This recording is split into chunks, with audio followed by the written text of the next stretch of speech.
محترم ناظرین اور سامعین، السلام علیکم ورحمۃ اللہ وبرکاتہ۔ بسم اللہ الرحمن الرحیم۔ آج میں آپ کو کچھ خاص عبادتوں کے بارے میں بتانے جا رہا ہوں۔ ویڈیو کو آخر تک ضرور دیکھیں اور سنیں۔ اللہ تبارک و تعالی نے اپنے محبوب کی امت کو کچھ ایسی راتیں عطا کی ہیں جو اللہ تبارک و تعالی کی رحمتوں، برکتوں اور عنایتوں کی نوید سعید لے کر آتی ہیں۔ شیخ سعدی رحمۃ اللہ علیہ نے کیا خوب کہا تھا کہ رحمت حق بہانہ می جوید، یعنی اللہ رب العزت کی رحمت اپنے بندوں کی بخشش کے بہانے تلاش کرتی ہے، ڈھونڈتی ہیں۔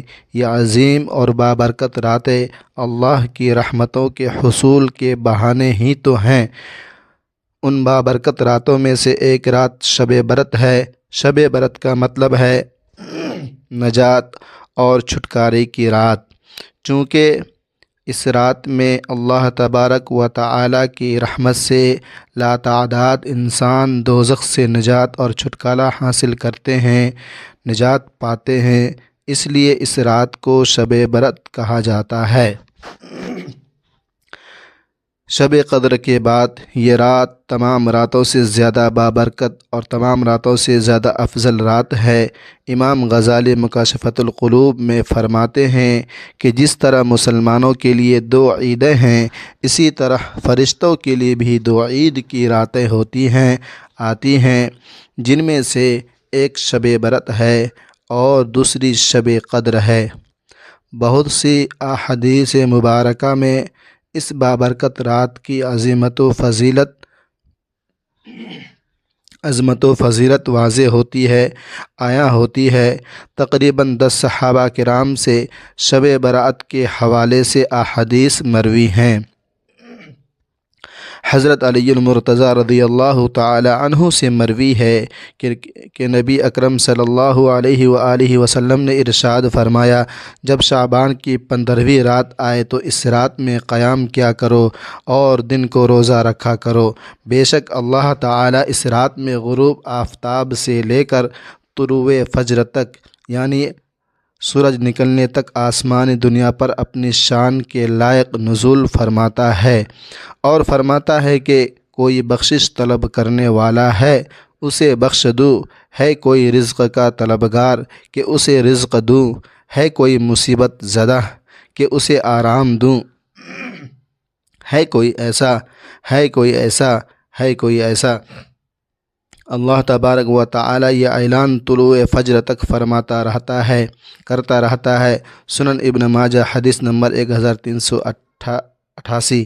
حضرت عائشہ رضی اللہ تعالی عنہا سے اس رات کے حوالے سے نبی اکرم صلی اللہ علیہ وسلم کے معمول کا ذکر بھی کیا ہے۔ آپ رضی اللہ عنہا کہتی ہیں کہ میں نے ایک رات نبی اکرم صلی اللہ علیہ وآلہ وسلم کو نہ پایا تو میں آپ صلی اللہ علیہ وسلم کی تلاش میں باہر نکلی تو دیکھا کہ آپ صلی اللہ علیہ وسلم بقیع قبرستان میں ہیں۔ آپ صلی اللہ علیہ وسلم نے فرمایا کہ کیا تم ڈر رہی تھی کہ اللہ تعالیٰ اور اس کا رسول صلی اللہ علیہ وسلم تم پر ظلم فرمائیں گے؟ میں نے عرض کیا، یا رسول اللہ صلی اللہ علیہ وآلہ وسلم، میرا گمان تھا کہ آپ صلی اللہ علیہ وآلہ وسلم اپنی کسی زوجہ محترمہ کے ہاں گئے ہوں گے۔ پھر آپ صلی اللہ علیہ وسلم نے فرمایا کہ بے شک اللہ تعالی شعبان کی 15ویں رات کو آسمانی دنیا پر اپنی شان کے لائق نزول فرماتا ہے اور قبیلہ بنی کلب کی بکریوں کے بالوں سے زیادہ تعداد میں لوگوں کی مغفرت فرماتا ہے۔ ترمذی حدیث نمبر 739۔ قبائل عرب میں قبیلہ بنی کلب سے سب سے زیادہ بکریاں پالنے کے حوالے سے معروف تھا۔ اس مقام پر قبیلہ بنی کلب کی بکریوں کا ذکر یہ واضح کرنے کے لیے کیا گیا کہ جس طرح قبیلہ بنی کلب کی بکریوں کے بال گنتی کرنا ناممکن ہے، اسی طرح اللہ تعالی اتنے افراد کو جہنم سے آزاد فرماتا ہے جنہیں احاطہ شمار میں لانا ناممکن ہے، گننا ناممکن ہے۔ اسی طرح نبی اکرم صلی اللہ علیہ وآلہ وسلم نے ایک مقام پر اس امر کا ذکر فرمایا کہ اس رات میں اللہ تعالی کتنے لوگوں کو جہنم سے آزاد فرماتا ہے، نجات فرماتا ہے، اور کون سے ایسے لوگ ہیں جو اس عظیم رات میں بھی اس رحمت سے محروم رہتے ہیں، اس رحمت سے دور رہتے ہیں، اس رحمت سے محروم رہتے ہیں۔ حضرت عائشہ رضی اللہ تعالی عنہا سے مروی ہیں کہ نبی اکرم صلی اللہ علیہ وآلہ وسلم نے فرمایا، میرے پاس جبرائیل علیہ السلام آئے اور کہا کہ شعبان کی 15ویں رات کو اللہ تعالی نے اتنے لوگوں کو جہنم سے آزاد فرما دیتا ہے، جہنم سے آزاد فرما دیتا ہے جتنے قبیلہ بنی کلب کی بکریوں کے بال ہیں، مگر کچھ ایسے لوگ ہیں جن میں سے مشرک، دشمنی رکھنے والے، قطع تعلقی کرنے والے، کپڑا بطور تکبر لٹکانے والے، والدین کے نافرمان، اور شراب کے عادی شراب کی طرف نظر رحمت نہیں فرماتا ہے۔ شعب الایمان حدیث نمبر 3837۔ مندرجہ بالا احادیث میں مذکور ہے فرمایا گیا ہے کہ محروم افراد کے علاوہ دیگر احادیث میں ایسے مزید افراد کا ذکر ملتا ہے، ایسے بھی لوگوں کا ذکر کیا جاتا ہے جو اس بابرکت رات میں بھی اللہ کی رحمتوں سے محروم رہتے ہیں، اللہ کی رحمتوں سے دور رہتے ہیں، اللہ کی رحمت سے نظر کرم رہتے ہیں۔ مختلف احادیث سے پتہ چلتا ہے کہ تقریباً 10 قسم کے افراد ہیں جن کی اس بابرکت رات میں بھی بخشش و مغفرت نہیں ہوتی، معافی نہیں ہوتی۔ ان افراد میں مشرک، کینہ پرور، اپنے مسلمان بہن بھائیوں سے دشمنی رکھنے والا، بغض رکھنے والا، کینہ رکھنے والا، اپنے دل میں عادی شرابی، عادی زانی، کسی کو ناحق قتل کرنے والا، کسی کو ناجائز قتل کرنے والا، والدین کا نافرمان، قطع تعلقی کرنے والا، بطور تکبر کپڑا لٹکانے والا اور چغلی کرنے والا شامل ہے، داخل ہیں۔ ان تمام احادیث سے اس رات کی عظمت و فضیلت عیاں ہوتی ہے، ظاہر ہوتی ہے۔ اسی طرح مختلف روایات سے یہ بات بھی ثابت ہے، یہ بات بھی بتایا گیا ہے کہ اس رات میں انسان کا نامہ اعمال تبدیل ہوتا ہے، بدلا جاتا ہے، چینج ہوتا ہے، جس کا مطلب یہ ہے کہ اللہ تعالیٰ فرشتوں کو ہر شخص کے پورے سال کے معاملات صحائف کی شکل میں دیتا ہے، کتابوں کی شکل میں دیتا ہے، کتابچہ کی شکل میں دیتا ہے۔ یہاں یہ حقیقت واضح رہے کہ ہماری تقدیر میں سب کچھ پہلے ہی لکھا جا چکا ہے۔ جس وقت انسان جنم لیتا ہے، دنیا میں آتا ہے، اسی وقت تقدیر لکھ دی جاتی ہے۔ اس رات میں صرف اور صرف 1 سال کے امور نافذ کرنے کے لیے صحائف فرشتوں کے سپرد کیے جاتے ہیں، صحائف فرشتوں کے سپرد کیے جاتے ہیں، دیے جاتے ہیں۔ اس رات میں ہمیں کیا کرنا چاہیے، کیا نہیں کرنا چاہیے کہ ہم بھی رحمت باری تعالیٰ کے مستحق قرار پائے اور اس کو عمل میں لا سکیں۔ وہ اعمال ہیں، وہ عبادات ہیں، وہ معمولات ہیں جنہیں سر انجام دے کر ہم اس رات کی رحمتوں سے، برکتوں سے اور رحمتوں کو اور برکتوں کو سمیٹ سکتے ہیں۔ ان میں سے جو باتیں ہیں پیش خدمت ہے۔ نمبر 1، سب سے پہلے اللہ تعالیٰ سے سچے دل سے توبہ کرے تاکہ ہمارا نام بھی اس رات میں جہنم سے آزاد ہونے والوں کی فہرست میں شامل ہو جائے، جہنم سے آزاد ہونے والے کی فہرست میں شامل ہو جائے، داخل ہو جائے۔ اور نمبر 2، باہمی رنجشوں، دشمنی اور قطع تعلقی کو ختم کر کے ایک دوسرے سے معافی مانگے، ایک دوسرے سے معافی کی طلب کریں اور ایک دوسرے سے ملیں۔ لیکن یہ بات یاد رہے کہ یہ معافی رسمی نہ ہو، صرف اور صرف رسمی نہ ہو کہ ایک میسج ٹائپ کر کے موبائل میں تمام دوستوں اور رشتہ داروں اور اعز و اقارب کو سینڈ کر دیں اور اس خوش فہمی میں مبتلا رہیں کہ ہم نے تو اپنی ذمہ داری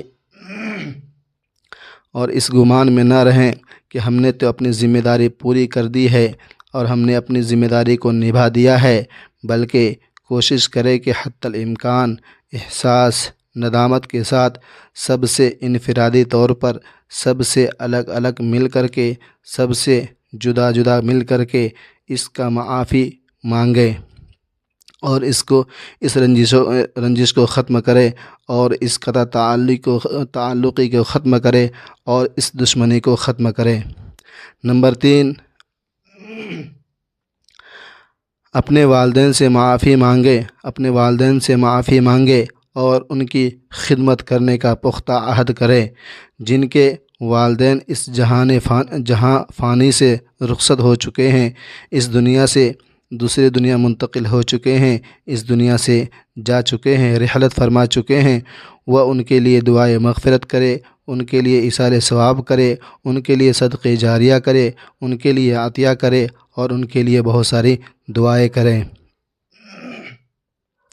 نمبر 4، اس رات میں قبرستان جانا سنت نبوی صلی اللہ علیہ وآلہ وسلم ہے اور آپ صلی اللہ علیہ وسلم سے ثابت ہے، اس لیے اگر ممکن ہو تو قبرستان جانے کا اہتمام کرے، اس لیے ممکن ہو، آسانیاں ہوں، آسانی رہے تو اہتمام کر سکتے ہیں۔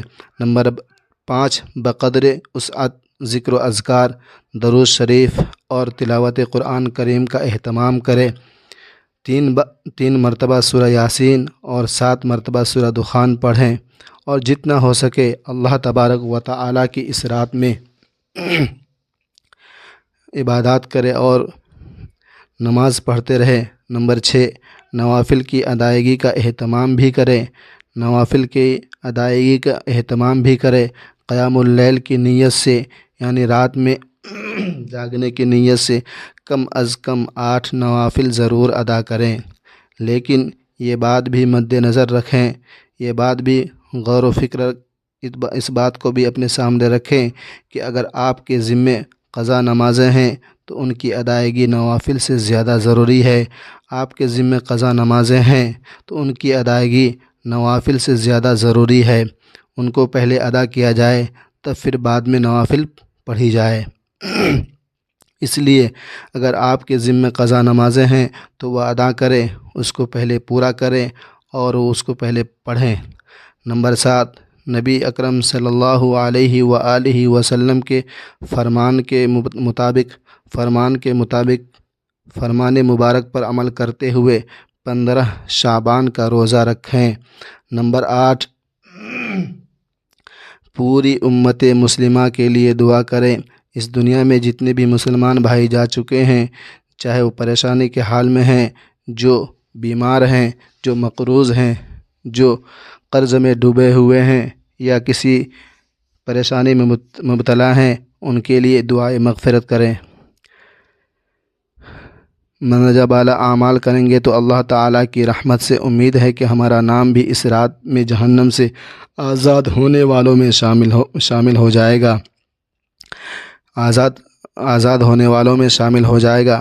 اللہ تبارک و تعالیٰ سے دعا کریں کہ اللہ تبارک و تعالیٰ ہمیں ان باتوں پر عمل کرنے کی توفیق عطا فرمائے اور ان باتوں پر عمل کرنے کی توفیق عطا فرمائے اور ان باتوں کو عملی زندگی میں لانے کی توفیق عطا فرمائے۔ ویڈیو اچھا لگا تو ویڈیو کو لائک کریں، شیئر کریں، چینل کو سبسکرائب کریں۔